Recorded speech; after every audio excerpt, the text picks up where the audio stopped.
महायुतीचं सरकार सत्तेवर आल्यापासून विरोधी पक्ष नेतेपदी कोण असेल याची चर्चा प्रत्येक अधिवेशनात होते।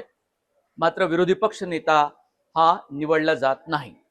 भास्कर जाधव यांचं नाव विरोधी पक्ष नेते पदासाठी विधानसभेचे अध्यक्ष राहुल नार्वेकर यांच्याकडे शिवसेना उद्धव ठाकरे गटानं दिलेलं आहे अधिकृतरित्या, आणि तेही महाविकास आघाडीची मान्यता घेऊन। पण अजून तरी भास्कर जाधव यांची निवड विधानसभेचे अध्यक्ष करत नाही। हे गेल्या अनेक अधिवेशनामध्ये आपल्याला पाहायला मिळालं। पण आता आदित्य ठाकरे यांचं नाव नेमकं कुठून आलं आणि भास्कर जाधव यांच्या जागी आदित्य ठाकरे हे विरोधी पक्ष नेते होतील का, याची चर्चा मुळात कुठून सुरू झाली ते मी तुम्हाला आज सांगणार आहे। आणि महायुती सरकारचे नेते म्हणजे देवेंद्र फडणवीस जे राज्याचे मुख्यमंत्री आहे आणि उपमुख्यमंत्री एकनाथ शिंदे यांचं नेमकं काय म्हणणं आहे, आणि उदय सामंत राज्याचे मंत्री उद्योग मंत्री यांनी नेमकं काय म्हटलंय ज्याच्यामुळे आदित्य ठाकरे यांच्या नावाची अचानक विधिमंडळाच्या हिवाळी अधिवेशनामध्ये पहिल्याच दिवशी चर्चा सुरू झाली आणि भास्कर जाधवांचं टेन्शन वाढलं। नमस्कार, मी मनोज भोर, नवराष्ट्र डिजिटल मध्ये आपल्या सर्वांचं स्वागत करतो। भास्कर जाधव हे अत्यंत आक्रमक आहेत, लॉजिकली बोलतात, संसदीय प्रणालीचा, कायद्याचा विधिमंडळामध्ये कुठे कसा वापर करावा याचा पूर्ण अभ्यास त्यांना आहे। अनेक वेळा त्यांनी लोकप्रतिनिधी म्हणून आपल्या मतदार क्षेत्राचे याशिवाय पक्षाचं वेगवेगळ्या पक्षात असताना त्यांनी कामकाज पाहिलंय, दीर्घ अनुभव आहे। आणि म्हणून शिवसेना उद्धव ठाकरे गटातर्फे आणि शिवाय शरद पवारांचा पक्ष आणि काँग्रेसकडून त्यांचं नाव हे निश्चित केलं गेलं आणि मागच्या अधिवेशनामध्ये ते नाव राहुल नार्वेकर यांना दिलंही गेलं। पण तरी सुद्धा विरोधी पक्ष नेतेपदाची जबाबदारी काही पार पाडायला भास्कर जाधव यांना अजिबात मिळत नाही। मग हे इतकं सगळं सुरू असताना आदित्य ठाकरे यांचं नाव यासाठी आलं की उद्योग मंत्री उदय सामंत यांनी असं म्हटलेलं आहे की कदाचित आक्रमक स्वभावामुळे भास्कर जाधव यांना ही संधी मिळणार नाही आणि ऐनवेळी ही जबाबदारी आदित्य ठाकरे यांना दिली जाईल। जेव्हा विरोधी पक्ष नेते पदाची निवड होईल त्यावेळी आदित्य ठाकरे यांचं नाव पुढे केलं जाईल, ही माहिती दिली आहे शिवसेना शिंदे गटाचे अत्यंत प्रमुख नेते आणि मंत्री यांनी।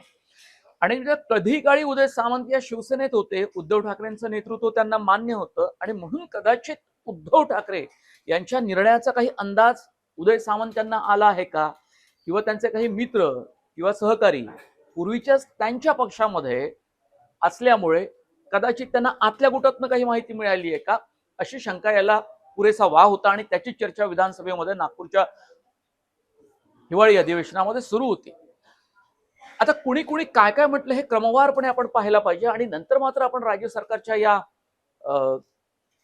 निर्णयाकडे येऊ, किंवा विधानसभा अध्यक्षांचं काय म्हणणं आहे, मुख्यमंत्र्यांच्या मनामध्ये नेमकं काय या पदाबाबत यावरही आपण चर्चा करू। पण आधी आपण ऐकूयात की मुळात उदय सामंत यांनी पुढी सोडली की शंकेचं एक माहोल त्यांनी तयार केलेला आहे, एक डाऊटफुल याच्यामधला जो मुद्दा होता त्यावरती बोट ठेवण्याचा प्रयत्न केलाय। उदय सामंत काय म्हणाले आणि त्या जोडीलाच भास्कर जाधव यांचं काय म्हणणं ते पाहू आणि नंतर मग त्यांनी बोललेल्या विधानावरती आपण विश्लेषण करूया। की भास्कर जाधव साहेब हे एक आक्रमक नेते आहेत, अतिशय विधानसभेचा विधान परिषदेचा त्यांना अनुभव दांडगा आहे आणि अशा आक्रमक नेत्याला शांत करण्यासाठी युबीटीनं फक्त पत्र देऊन ठेवलंय की विरोधी पक्षनेता त्यांना करावं, पण ज्यावेळी खऱ्या अर्थानं करण्याची ज्यावेळी विरोधी पक्षनेता वेळ येईल त्यावेळी ते त्यांना करतील असं मला वाटत नाही। लॉलीपॉप ठरेल, लॉलीपॉप असं म्हणणार नाही, लॉलीपॉप असेल तर त्याचे परिणाम त्यांना भोगावे लागतील। उदय सामंतांनी माझ्याबद्दल जर अशा पद्धतीचं एक सहानुभूती म्हणा किंवा आदराची भावना व्यक्त केली असेल तर मी आक्रमक आहे म्हणून मला देत नाहीत विरोधी पक्ष नेतेपद, अशा पद्धतीचे ते संकेत देतात, याच्यामध्ये निश्चितपणे माझा सन्मान आहे, माझा गौरव आहे की एवढ्या मोठ्या संख्येनं सत्ताधारी पक्षाकडं संख्याबळ असताना ते मला घाबरतात, हा माझा सन्मान आहे। उदय सामंत यांनी मुळातच आदित्य ठाकरे यांचं नाव वेळेवरती चर्चेला येईल असं सांगून भास्कर जाधवांचं टेन्शन तर खूप वाढवलं. पण भास्कर जाधव सुद्धा पट्टीचे राजकारणी, त्यांनी म्हटलंय की उदय सामंत यांनी माझा गौरव केलाय, आक्रमक स्वभावाचे असं म्हणून त्यांनी सांगितलं. पण दुसरीकडे आदित्य ठाकरे यांच्या नावाचा जो काही उल्लेख केला त्यावर मात्र भास्कर जाधव यांनी त्यावेळी विधानसभेच्या प्रांगणामध्ये मात्र भाष्य टाळलं. पण नंतर एबीपी माझाच्या विजन या कार्यक्रमामध्ये, माझं विजन या कार्यक्रमामध्ये मात्र भास्कर जाधव म्हणाले की मी आदित्य ठाकरे यांचं नाव जर आलं तर मी एका मिनिटामध्ये मी त्याग करेन. म्हणजे जरी मी या पदावर निवडला गेलो आणि आदित्य ठाकरेंना इच्छा असेल किंवा पक्षाचा तसा निर्णय असेल तर मी एका मिनिटामध्ये या पदाचा त्याग करेल. अर्थात हे पद त्यांना मिळालेलं नाही आणि ज्याची प्रतीक्षा ते गेल्या अनेक दिवसांपासून करतायत, पण तसं होत नाहीये. आता या दोघांचं म्हणणं तुम्ही ऐकलं.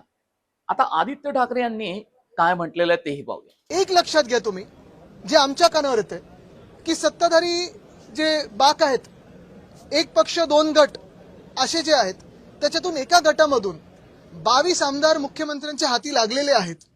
जर तुम्ही गेल्या एका वर्षाचा अभ्यास केलात तर त्यांची कामं असतील, त्यांना फंड असेल, चांगलं मिळालेलं आहे. आणि उठ सांगितलं तर उठ, बस सांगितलं तर बस, उडी मार सांगितलं तर उडी मार, असं ते आता मुख्यमंत्र्यांच्या इशाऱ्यावर नाचायला लागलेले आहेत.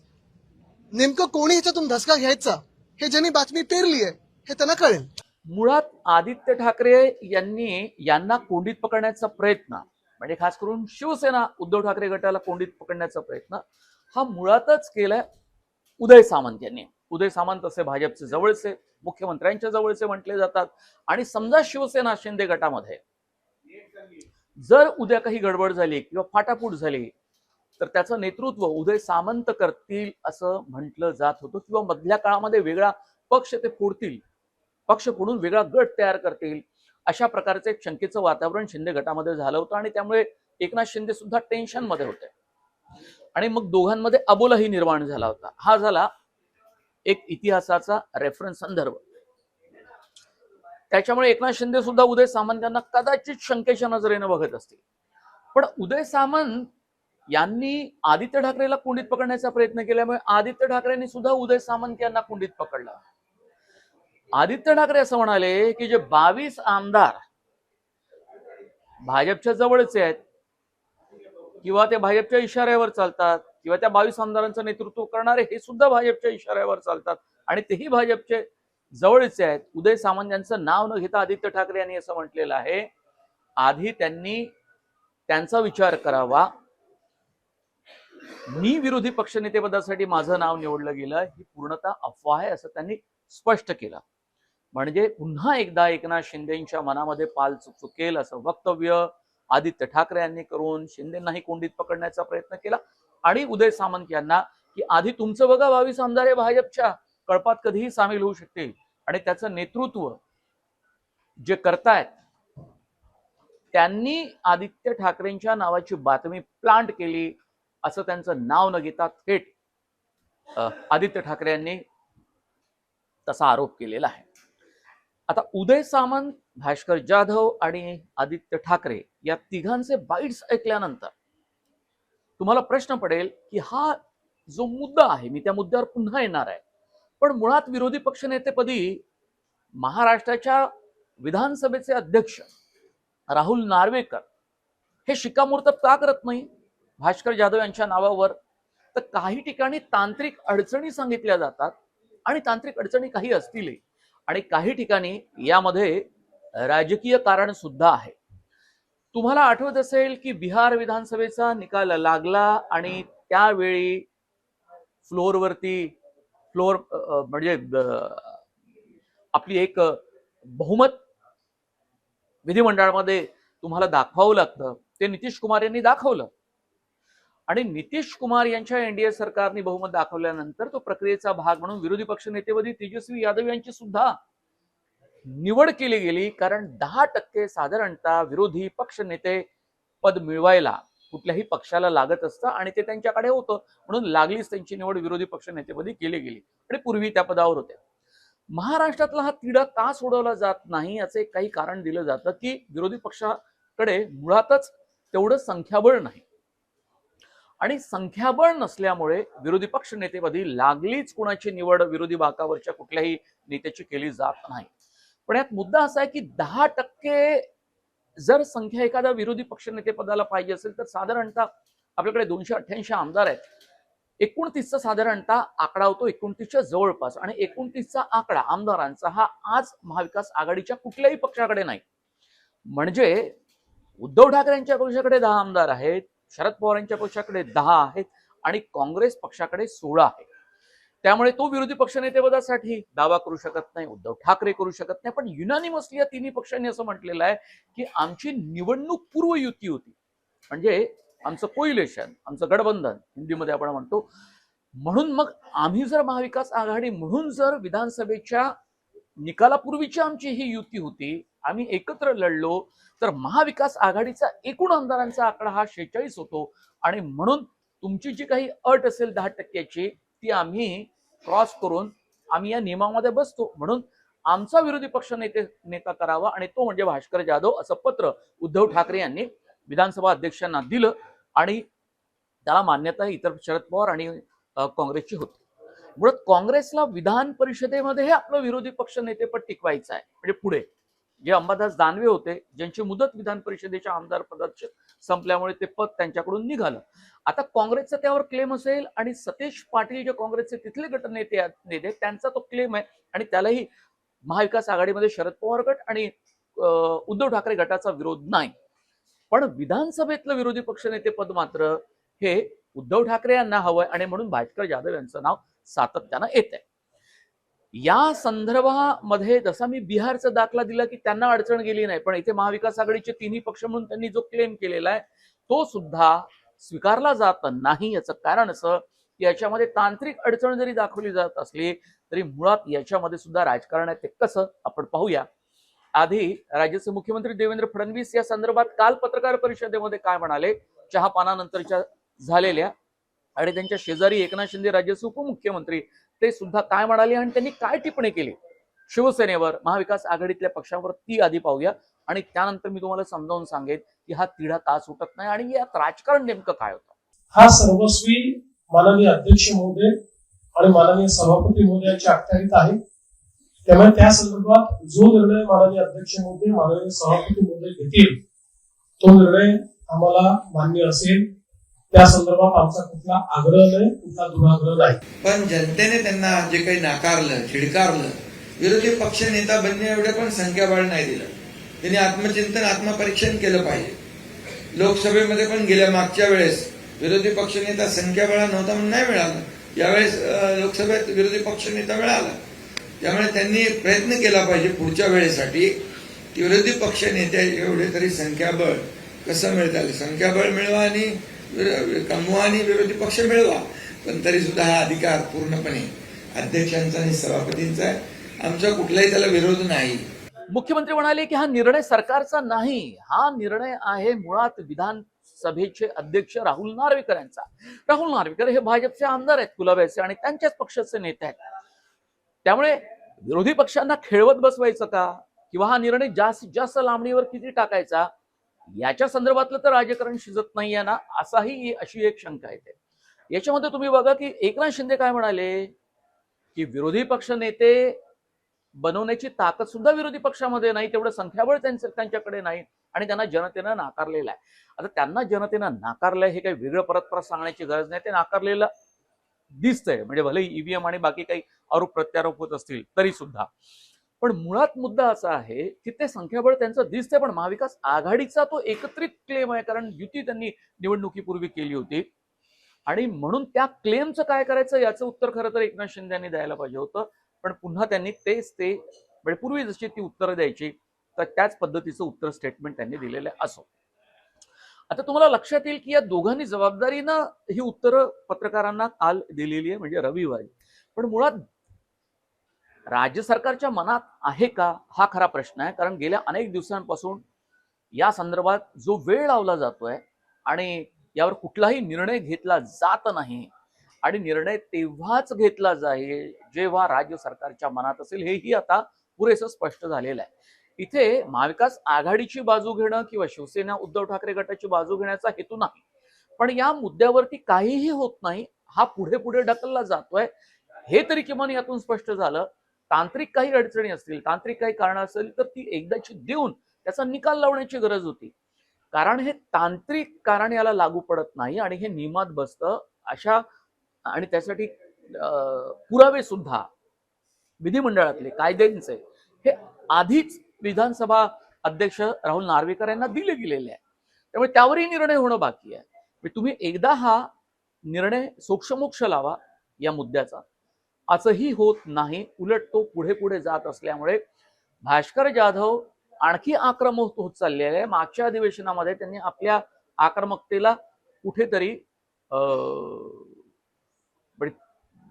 थांबवण्याचा प्रयत्न केला होता, एक स्टॉप देण्याचा प्रयत्न केला होता. नेमकंच बोलायचे, काही बोललो तर उगाच माझ्या निवडीवरती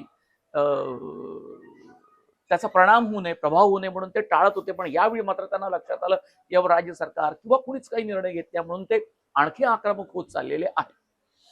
पण या निमित्तानं आदित्य ठाकरे यांचं नाव पुढे आल्यानंतर मात्र निश्चितपणे टेन्शन वाढलं असेल. पण आता उदय सामंत यांच्या वक्तव्यावर किती विसंबून राहावं आणि किती भरोसा ठेवावा असाही विचार जर भास्कर जाधव यांनी केला असेल तर कदाचित मग त्यांच्या मनामध्ये कुठली शंका असण्याचं कारण नाही. पण आदित्य ठाकरेही म्हणाले की भास्कर, एकच जे नाव आम्ही स्पीकरला दिलं होतं, अध्यक्षांना, तेच नाव कायम आहे आणि त्यात कुठलाही बदल नाही, हे त्यांनी भास्कर जाधवांच्याच समोर सांगितल्यामुळे तसे थोडेसे ते भास्कर जाधव हे आश्वस्त झाले असतील. आता मुळात या अध्यक्ष पदाबाबत विरोधी पक्षाच्या विरोधी नेत्याच्या बाबतीतला जो काही निर्णय आहे तो विधानसभा अध्यक्षांनाच घ्यायचा आहे आणि त्यांनाच घ्यायचा आहे. पण हा निर्णय घेण्यासाठी कुणी त्यांना सरकारमधून मार्गदर्शन करण्याची ते वाट बघत असतील का, असा प्रश्न नेहमी विचारला जातो. या अधिवेशनामध्ये आता 8 तारखेपासून सुरू झालेलं हे अधिवेशन 14 डिसेंबर पर्यंत सुरू राहणार आहे. शनिवारी आणि रविवारी कामकाज होणार आहे. 9 डिसेंबरला 24 नगरपालिकेच्या निवडणुकीसाठीचं मतदान होईल, उरलेल्या नगर परिषद आणि नगरपंचायत, आणि मग 21 डिसेंबरला त्याचा निकाल लागेल. पण त्यापूर्वी शेवटच्या दिवसात हा निर्णय होईल का, मधल्या टप्प्यामध्ये अधिवेशनाचा निर्णय होईल का, काही सांगता येत नाही. हा निर्णय होणारच नाही अशी शक्यता जास्त वाटते. पण बघूया पुढे काय काय होतं. कारण राज्य सरकारसमोर नानाविध प्रश्न आहेत आणि राज्य सरकार आत्ताच्या घडीला बॅकफुटवर आहे. कारण शेतीमातेचे ज्वलंत मुद्दे आहेत. रबी पिकाचं नुकसान झालं, खरीप पिकाचं नुकसान झालेलं आहे आणि या सगळ्या भीषण परिस्थितीमध्ये महाराष्ट्रातला शेतकरी, मराठवाडा, कोकण असो, विदर्भातला शेतकरी स्वतःच्या पायावर अजूनही पुरता उभा झालेला नाही. त्याचं मानसिक खच्चीकरण झालं आहे, मनोबल पूर्णपणे तुटलेलं आहे आणि अशा याच्यामध्ये खूप सारे प्रश्न आहेत. त्या प्रश्नांना राज्य सरकारला सामोरं जायचं आणि विरोधक विदर्भामध्ये असल्यामुळे हे अधिवेशन आणखीन रोज जास्तीत जास्त प्रश्न विचारून त्याचा फॉलोअप घेऊन राज्य सरकारला अडचणीत आणण्याचा प्रयत्न करू शकतात. धन्यवाद. हा व्हिडिओ तुम्हाला कसा वाटला कमेंट बॉक्समध्ये तुम्ही जरूर कळवा आणि तुम्ही जर हे आमचं नवराष्ट्र डिजिटल हे चॅनल जर सबस्क्राईब केलं नसेल तर ते अवश्य करा. इंस्टाग्राम, फेसबुक हे दोन्ही अकाउंट तुम्ही फॉलो करा अशी मी तुम्हाला विनंती करेल. खूप धन्यवाद. नमस्कार.